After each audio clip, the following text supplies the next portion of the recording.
Greetings. My name is Louise Dente, and I welcome you to yet another edition of Cultural Caravan. On this edition is a special. We're joined by someone who's no stranger to our airwaves. She is the board member of Cultural Caravan Productions and a frequent guest, as well as the author of a brand new book entitled Life Lessons from a Life Coach. Let's welcome Soraya Nickens. Welcome to Cultural Caravan. Thank you. Well, Soraya, I was very excited when you decided to produce this book, produced by Third Power Productions. And first, tell us, what is a life coach? A life coach helps clients to attain their goals. Say the client would like to uh, get a new job or try a new occupation. The life coach would help them to attain that goal. You know, sometimes people need a little push to do those types of things that they need to do. You know, maybe you've been procrastinating. Perhaps you would like to lose weight, but you haven't gotten around to it. Or again, you're doing things you say you're going to do it, but you don't do it. So a life coach helps you in those types of endeavors. If you say you want to try a romantic relationship, a life coach again would help you to do those things that put you in situations so that you could gain access to people who might fit those types of uh, the type of person that you may want to meet. A lot of times people, they want to do things, but they just sometimes they either they don't know how to go about doing it, or they are procrastinating and they don't get anything done. So a life coach basically helps, we help our clients to attain their goals. That's what we do. Well, you raised a good question, because people know that coaches are very critical in sports. You have a coach, you have different types of theater coaches, but life coach is something different. People think that, do they need a life coach? Why is important? But, like you said, a lot of times some people are not as motivated as others, and some people need some people to encourage them and to see them through and to help them and to know that there's someone in their corner. So having a life coach is very vital. Now, for those out there in the audience, and there are people, we know life coach now, people know what a life coach does, but there's also the difference between going to a life coach and, let's say, a therapist or a psychiatrist. What is the difference? What is the difference in terms of their role of a life coach like yourself versus deciding to go to a therapist or a psychiatrist? So, A therapist deals with past trauma. So they delve into a person's past in order to let them see what may be affecting them now. So if you're a therapist, that's pretty much what you do. You're trained to go through past trauma in order to solve whatever issues the person may have to deal with now. That's not what a life coach does. A life coach helps the client to achieve their goals now. We don't try to delve into past trauma in any way. We're there to help this person achieve their goals.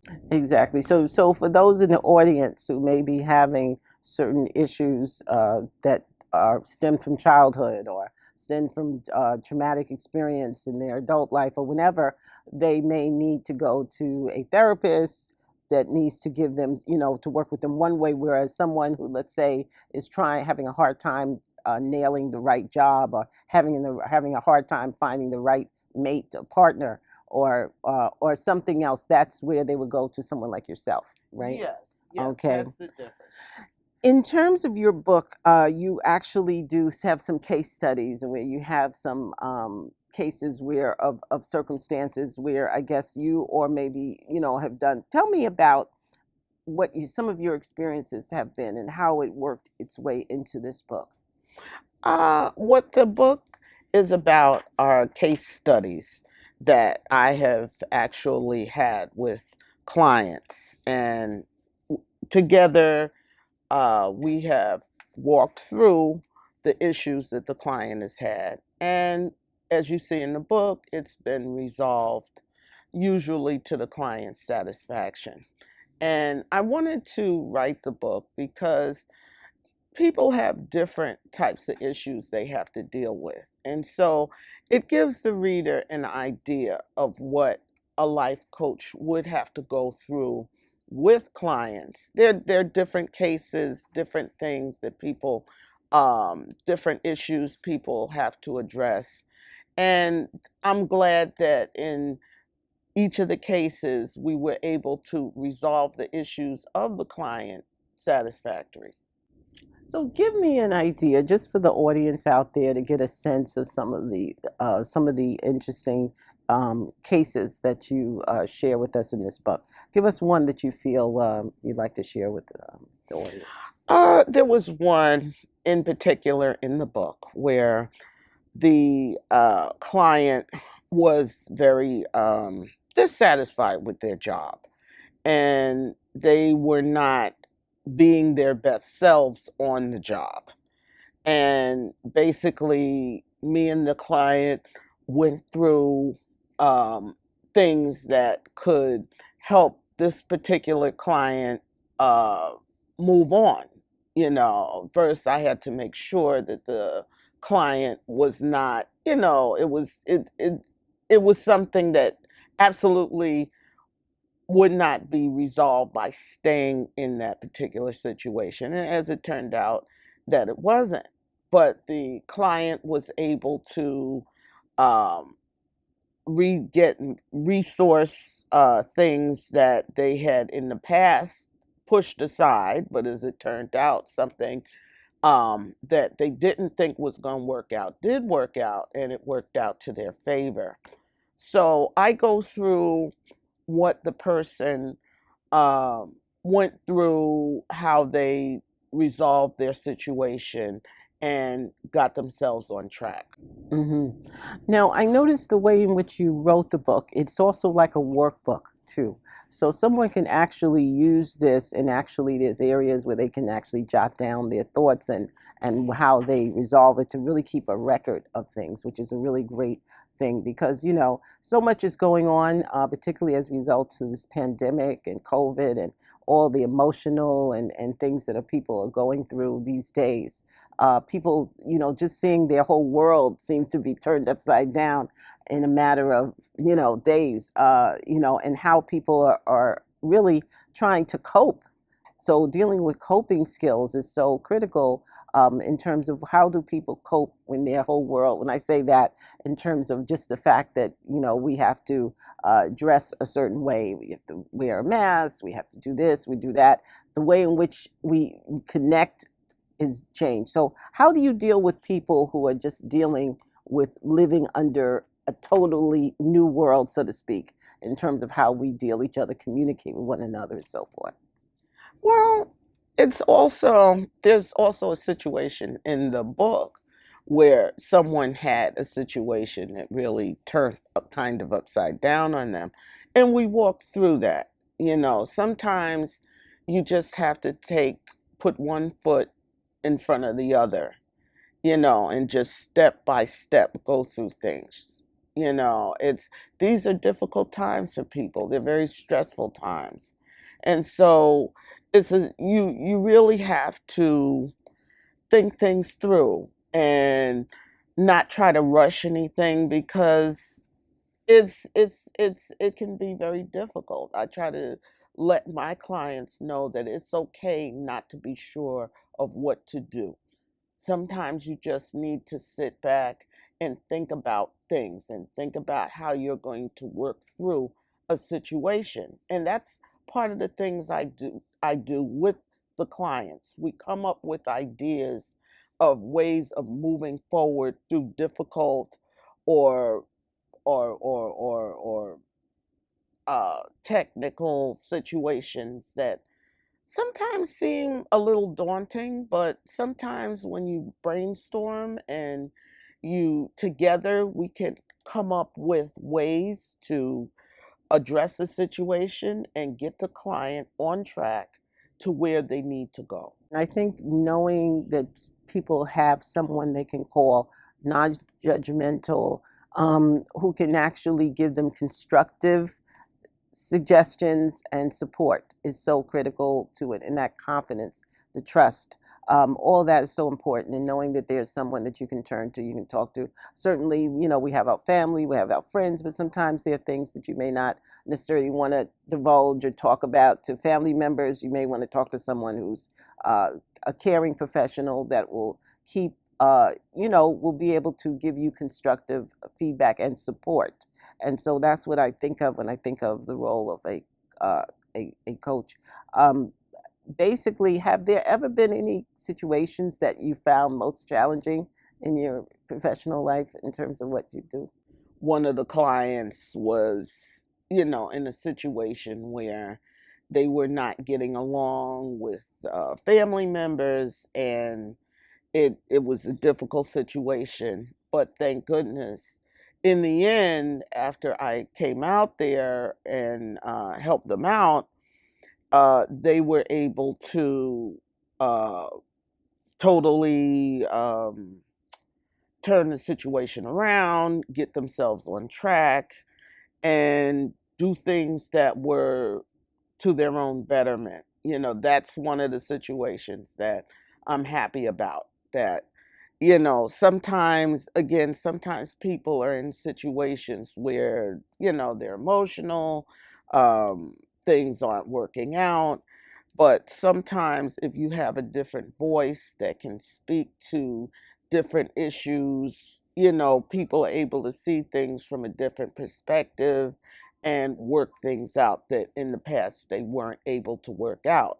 So, again, that's what I meant by being a life coach. Sometimes people also just need a different perspective in a situation, to walk through it and resolve their issues. Hmm. One of the things when you thought about constructing a book based on some of your casework, um, what did you do? What made you decide to add that workbook to this particular book? To add that section where people could actually use this, not just as a reader, but also a thing where they can even work through their own issues dealing with that. In our human condition, we can identify with people and, their struggles, issues that they may encounter. And so that area in the back where, I asked the reader about the wider issues. How would you address this? What do you think about that? It gives the reader a chance to themselves think about situations like this. Maybe they have encountered situations where they feel that, it's been a struggle, and you can look at it and you can identify with the people in the book. I've changed, of course, the names and situations of the people, for privacy, but it gives the reader a chance to look in it themselves and also to identify a little more with the folks that they encounter in the book. And it gives you more of an insight into the situation and makes you think about how, okay, this person handled it like this. How would I handle a similar situation? So that's what I wanted to give the readers some type of identification with the characters that they encounter in the book. This book is really made for people between what ages? Is it for all ages or just certain what ages is this book appropriate for? It's pretty much for any adult reading, but it's PG, so anybody can read the book. I mean, I would hope that people reading the book would get a sense of the people in it, and again be able to identify with the characters and ask themselves life questions, because that's why I made it life lessons, because we learn lessons not just from our own situations, but also from other people. Hmm. Yeah, definitely. And sometimes we all can think about, wow, I could have used a coach to get me to a point, even to write a book. I think one of the things for me personally is I would love to write a book. I've told myself this. I have about 2 or 3 books in mind, but just basically making that space in your life to say, look, I'm gonna pause. I'm gonna do this. I'm gonna commit to doing this, this, this. So sometimes you say, wow, I could have used a life coach to really make sure that that happens. But I think all of us, can in our lives can think about things that we may have put off doing because life comes ahead. Paying the bills, going to work, raising the children, whatever it is. So I think for those out there that might be interested in some of the services that you offer, is there a phone number or email address you want to share, Soraya? Yes, you can get in touch with me at Soraya Nickens at gmail.com. Soraya Nickens, Nickens at gmail.com. Okay. Is there a phone number as well?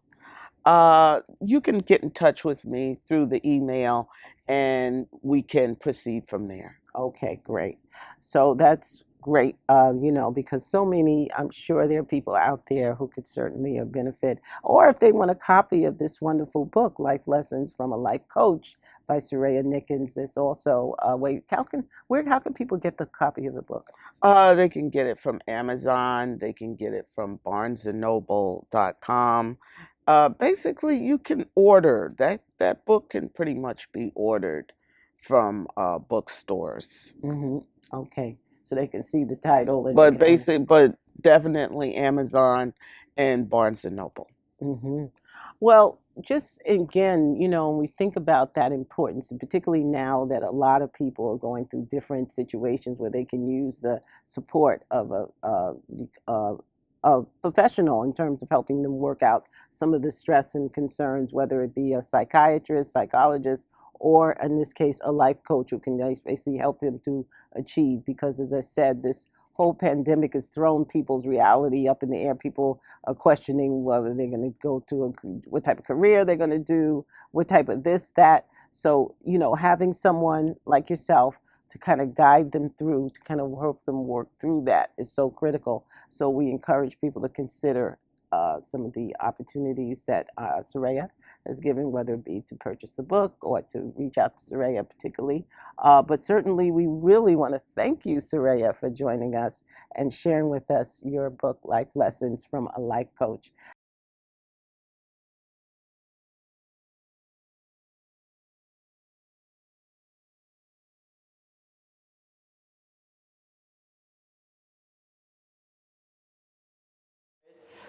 To my right is a person who's no stranger to the Cultural Caravan family, Miss Rabine Nickens. And next to her is Mr. Carlin Washington.